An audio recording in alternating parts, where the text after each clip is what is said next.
Hello everyone, welcome to the 8085 programming series. In today's session we will study some program. The first is find the square of given numbers from memory location 6100H and store the result from memory location 7000H. So we have some numbers starting from 6100. The next number would be in 6101. So we need to find the square of those numbers stored in the memory locations, and we need to store the square of the numbers starting from 7000. So the square of 6100 will be stored in 7000, and the square of 6101 in 70001, and so on. So this is the given program. We start with this 8000, and the first instruction is LXI. We will be using the stack pointer, so initializing the stack pointer, then using two memory pointers LXIH, LXID, and then we use this register A to store the number of the total numbers, and this is the required program. So let us perform this on a simulator, then we'll understand each and every instruction. So now we are into the simulator. This is the code field. We have written all the instruction, and here we have stored 5 numbers starting from 6100. So at 6100 we have 01. So the square of 01 is of course 01. Then 6102 we have 02. So we will be finding the square of all these numbers and store in memory location starting from 7000. So we'll run and see how we are getting that. So this is the first instruction LXI SP FF. So let us run this code and then understand the first step. With the first step, the stack pointer is initialized with FF. As we can see here, this is the stack area FF.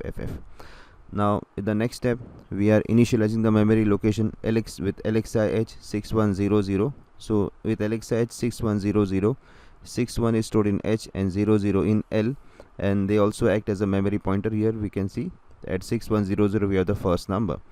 Then with LXID 7000, D and E get stored with 70 and 00 respectively, and they also act as a memory pointer. So this 7000 is the destination where we have to store the square of the number starting from 6100. Now with the next step, we write MVI A05. Now why is 05? Because there are 5 numbers. We have to find the square of these 5 numbers. So therefore we are storing this 5 in register A. Generally we don't use register A as the counter, but here because we don't have any register left, we have already used HLD, and in the coming instruction we will be using C and B both.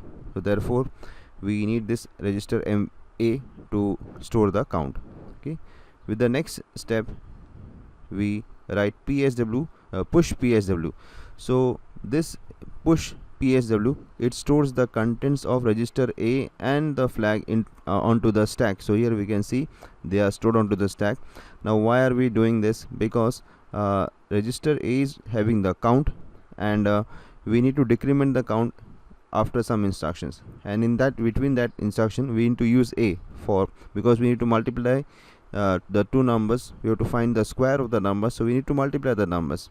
But for multiplication, what trick we will be using is addition with multiplication using repeated addition, and for addition we require A. So therefore we temporarily store this data A, the count, into the onto the stack. With the next instruction, we store the data from memory to B. So now the first data 01 gets stored in register B. With the next instruction, the data gets also stored in C. So B and C, the data gets stored in B and C. So we will be using the principle of multiplication using repeated addition. So if you want to multiply 2 with 2, we add 2 times. If you want to multiply 3 with 3, to find the square of 3, we add 3 times, so and so on. And the next instruction, we clear the contents of A. As you can see, it was having 5, now it becomes 0. So therefore we need to store this 5 onto the stack. Then with the next instruction, this part of the program will do the multiplication using repeated addition. So add B. So add B is A equal to A plus B, and then we decrement the count. So DCRCC becomes 0, not the count but the number actually, and we give the instruction jump if not 0 to 800F. But because C has become 0, it won't jump up. So now with STXD, the data which is in register A, that is the square of the number, so it gets stored in at 7000. So the square of 1 is of course 1. Now we increment the memory pointer so as to go to the next number. The next number is at 6101, so this is 2 at 6101, so the memory pointer goes to 6101. And with the next step, we increment the destination memory pointer, so it becomes 7001. We need to store the next square at 7001. Now the next is we pop PSW, so we get the count back from the stack into the register A. Therefore this is the reason we had stored this data onto the stack. And now we decrement the count, so the number were 5, we have already taken the square of the first one, so it becomes 4. And here we give next instruction is jump if no 0. So if A is not 0, then we go to the next data. So before going to the next data, we again push the content onto the stack.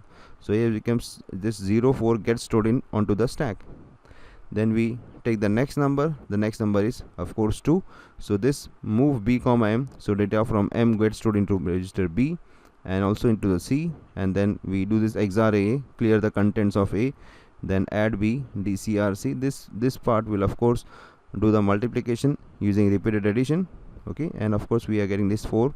So with STXD, okay, the data gets stored, so the square of 2 is 4, we get this. Okay, and this continues. Okay, INXD, then pop PSW, so we get the data from stack onto register A.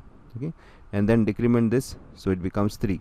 So this will repeat until A becomes 0, and when A becomes 0, all the data here from 7000 to 7004 will contain the square. Okay, let us run it. Okay, so here we are. Okay, so this 4, so the square of 2 is 4, square of 3 is 9, square of 4 is 16, but here we are getting 10 because 10 is 16 in hexadecimal. Then with 05, okay, this 25, and this is the 19 is actually 25 in hexadecimal. So that's how we do this program. Let us do the next one. So now we go to the next program.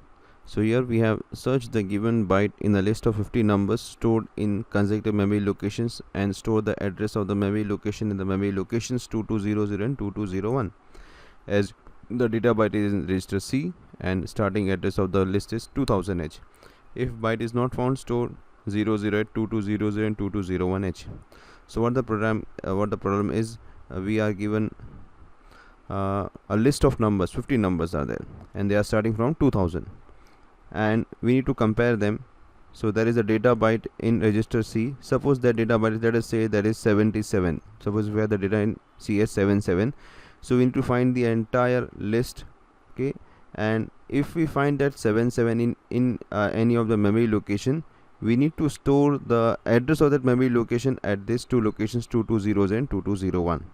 So suppose if we are searching from 2000 and get that number 77 in 2010, then 2010 should be stored in 2200 and 2201.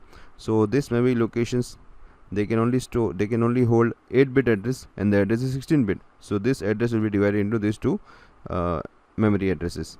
So this is the required code.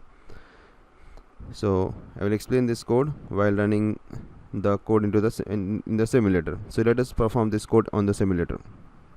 So this is the required code. We are into the simulator, and the very first thing we do is we write the code and also store the data from 2000. So there are 50 data bytes starting from 2000, as you can see, and I have stored this 50 data bytes, and at location, as you can see, at 2011F I have stored this 77. Why I have stored this 77? Because I am storing 77 in register C. So this data is at 201F. So when we run the code, this 201F, this address must be stored in 2200 and 2201. So because I am having this 77, it will be stored in that particular location. So let us run the code stepwise.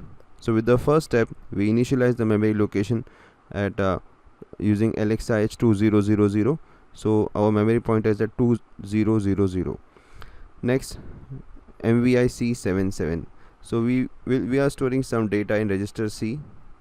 So this is the data byte we will be finding in the list of numbers. So our list is there are 50 numbers, and we want to find the 77 in that particular list and store the memory location of that particular whatever we found. Then with the next one, MVIB32. Now this MVIB32, because we want to search a list which has 50 numbers. So 50 decimal is 32 in hexadecimal. So we need to enter the data in the simulator in 8085 as hexadecimal. So this 32 hexadecimal is equal to 50 decimal. Next step is move a comma m. So we transfer the data from memory to A. So the data is 06, and this 06 is transferred in register A. Now why are we transferring A? Because we cannot do the comparison without A. So we need to transfer the data from memory to A. Next, we write the instruction CMPC. So CMPC compares the contents of register A with the contents of register C, and if both are equal, then 0 flag will be set. But here we see 0 is not set. It means the number are not equal. So C is not equal to 77. So here we check the result, check the 0 flag JZ801B. Okay. So if we are getting the 0 flag set, then we directly go to store that particular memory content. But here, as we see, 0 is not set, so it goes to the next memory pointer INXH. Okay. And then we decrement the memory, decrement the counter, so counter becomes 31. Okay. And if the count, and then we see J and Z, if the counter is not 0, it will go to fetch the next data byte from the memory. Next data byte is 09, and we get 09 in register A. And we repeat again, compare with C. If it is 0, then it will be stored, the memory location will be stored. If it is not 0, it will go to the next memory location. So this will continue until we hit that particular compare, when we compare and we get both the data is equal. So let us run this, and we know where we have stored this 77. So our 77 is at 201F. So at 201F, when we hit this number, then we come to this number, the execution stops, and this 201F gets stored in register in a memory location 2200 and 2201. So let us run with one go. So this completes the execution, and let us check the result. So I need to just scroll down. As you can see, at 2200 we have 1F, and 2201 we have 20. So this combined is 201F, and of course at 201F we have the data as 77. Okay. So suppose I change this number to some different number. So in my list now, I don't have the number 77 in my list. Okay. So let us see if we are getting 00 at that particular memory location. Okay. So I'll just reset this and run this code again. Okay. So now we have executed the code. Now let us check the result. Sorry. So at 2200 and 2201 we are having 0000, because that byte is not found. So that byte I had actually replaced with some other number. So 77 is not found. So this is the output we are getting. So that's all for this session. Thanks for watching.